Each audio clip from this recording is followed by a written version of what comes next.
Hello class 10 good morning every student. मैं Sunil Kumar Tiwari JDM मुसिया। हम लोग कल हमारा पर्यावरण के बारे में पढ़ रहे थे, ठीक है। मैंने आप लोगों को थोड़ा बहुत इसके बारे में डिस्क्राइब भी किया था, एक्सप्लेन भी किया था, तो आप लोगों ने लिखा भी था, लेकिन फिर से आज उसी को रिपीट कर देते हैं, ठीक। तो कल हम लोगों ने लिखा था फूड चैन जिसको हम लोग हिंदी में कहते हैं खाद्य श्रृंखला, ठीक है ना। तो खाद्य श्रृंखला क्या थी, इसमें क्या था, किसी पारतंत्र में, पारतंत्र मैंने बताया था लास्ट डे आपको कि जैविक और अजैविक घटक के परस्पर संबंध को पारतंत्र के नाम से जानते हैं। तो इसी पारतंत्र में एक जीव द्वारा दूसरे जीव को खाने की क्रमबद्ध प्रक्रिया, क्रमबद्ध का मतलब एक के बाद एक, ठीक, क्रमबद्ध प्रक्रिया को खाद्य श्रृंखला या आहार श्रृंखला कहते हैं। इसमें ऊर्जा का प्रवाह एक ही दिशा में होता है। एक ही दिशा में होने का मतलब यह है कि जैसे कि ये होते हैं आपके हरे पेड़ पौधे और इनको खाया खरगोश, ठीक है।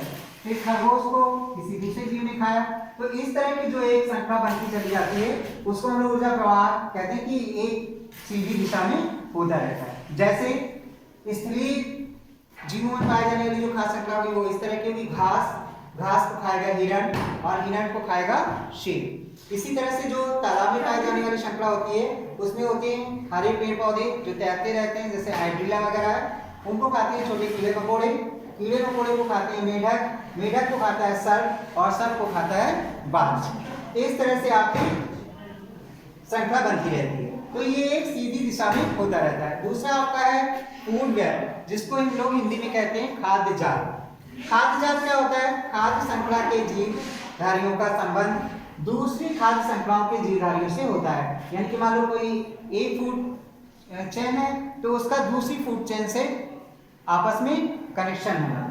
तो एक खाद्य श्रृंखला के जीवधारियों का संबंध दूसरी खाद्य श्रृंखलाओं के जीवधारियों से होता है, जिससे एक प्रकार का जाल बन जाता है। जाल बनने का मतलब है जैसे मान लो ये मेढक है, मेढक को आपका सर्प भी खा रहा है, ठीक है ना, और दूसरे जीव भी खा रहे हैं, जैसे बाज है या गिद्ध है, तो ये भी खा रहे हैं। तो इस तरह का उसमें एक जाल बन जाता है। तो इस प्रकार अनेक खाद्य श्रृंखलाओं के संबंध को खाद्य जाल कहते हैं। तो उसमें जब एक प्रकार का जाल बन जाता है तो एक जीव को कई सारे जीव खाते हैं, तो उसमें कई सारे कनेक्शंस हो जाते हैं, जिससे एक जाल नुमा संरचना बन जाती है, जिसको हम लोग खाद्य जाल के नाम से जानते हैं। That's it.